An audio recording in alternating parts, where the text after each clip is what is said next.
Je vais vous poser une question. Si vous répondez bien, je vous laisse. Vous pouvez répéter la question? Quelle étrange question. Je suis. Le ciné en question.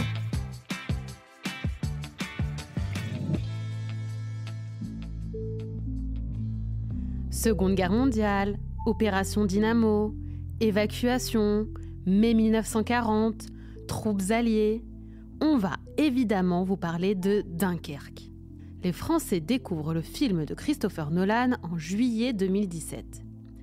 Dans les salles obscures, les spectateurs plongent dans l'horreur de la Seconde Guerre mondiale au cœur de la célèbre opération Dynamo. Le pitch, il s'agit ni plus ni moins du récit époustouflant de l'évacuation des troupes alliées de Dunkerque en mai 1940, aussi surnommée Miracle de Dunkerque ou, on l'aura compris, Opération Dynamo. Une opération à haut risque pendant laquelle des centaines de milliers de soldats alliés furent évacués des plages et du port de cette commune française du Nord entre la fin mai et le début du mois de juin 1940. Les troupes, rembarquées, avaient en effet été encerclées dans la poche de Dunkerque par les forces ennemies de l'armée allemande. Elles se retrouvaient ainsi prises en étau entre la mer et les Allemands. Au casting, Fionn Whitehead dans le rôle de Tommy, Mark Rylance dans le rôle de Mr. Dawson, Tom Hardy dans le rôle de Farrier, Barry Keoghan dans le rôle de George, Kenneth Branagh dans le rôle du commandant Bolton et enfin, le chanteur Harry Styles dans le rôle d'Alex. En France, le film fait plus de 2,5 millions d'entrées et fait partie des plus grands succès du monde pour un film traitant de la Seconde Guerre mondiale en termes de recettes. Mieux encore, Dunkerque s'offre 3 Oscars. Meilleur montage, meilleur mixage sonore et meilleur montage sonore. Hans Zimmer, qui signe la musique, aura quant à lui le droit à une nomination. Enfin, Christopher Nolan sera également nommé pour le prix du meilleur film, aux côtés de sa femme, Emma Thomas, sans qui ce long métrage n'aurait sans doute jamais pu voir le jour. Et pour cause, saviez-vous que c'est Emma Thomas qui a convaincu son époux de réaliser Dunkerque ? On vous explique. D'abord, sachez que si Emma Thomas prend moins la lumière que son mari Christopher Nolan, elle est l'une des plus grandes productrices britanniques de son époque. Avec son mari, Emma Thomas a fondé la société de production Syncopy. Passionnée de cinéma, elle a notamment produit plusieurs films salués par la critique, dont la quasi-totalité des films de Nolan, comme Memento, Inception, la trilogie Dark Knight, Interstellar ou encore Oppenheimer. Mais Emma Thomas a aussi produit des longs métrages qui ne sont pas signés par Christopher Nolan, comme Man of Steel réalisé par Zack Snyder. Voilà donc un très beau CV. Et si le film Dunkerque existe, c'est donc aussi grâce à elle. C'est cette dernière qui a poussé son mari réalisateur à se pencher sur cet événement historique.